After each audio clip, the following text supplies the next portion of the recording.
Good Morning Business. Happy Boulot.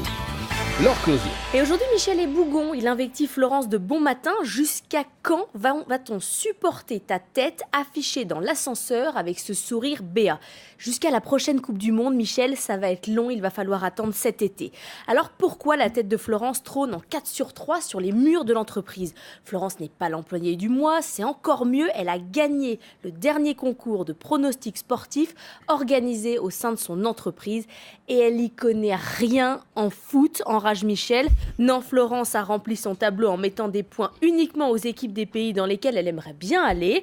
Et le hasard l'a propulsée en haut de l'affiche. T'es jaloux, Michel, parce que j'ai gagné une tournée. Et c'est vrai que Michel est vert de rage. Jamais un épisode de téléfoot manqué. Des heures à disséquer l'équipe et des week-ends entiers à refaire les matchs. C'est dur. Heureusement, pour lui, la pratique de ce type de pronostic entre collègues se développe à vitesse grand V.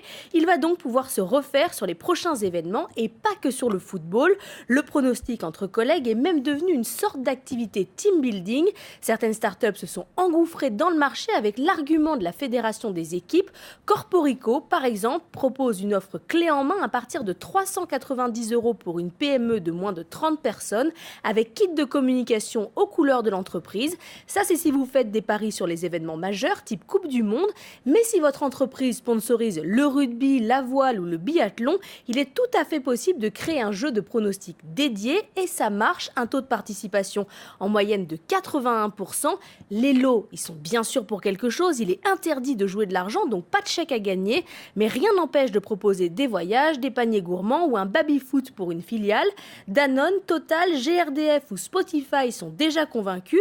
Attention, on ne peut pas copier les pronostics de son voisin, on ne les connaît qu'une fois que le match a commencé. Bon, ça n'empêchera pas Michel d'avoir quand même une certaine mauvaise foi. Ça s'appelle Corporico. Corporico. Corporico.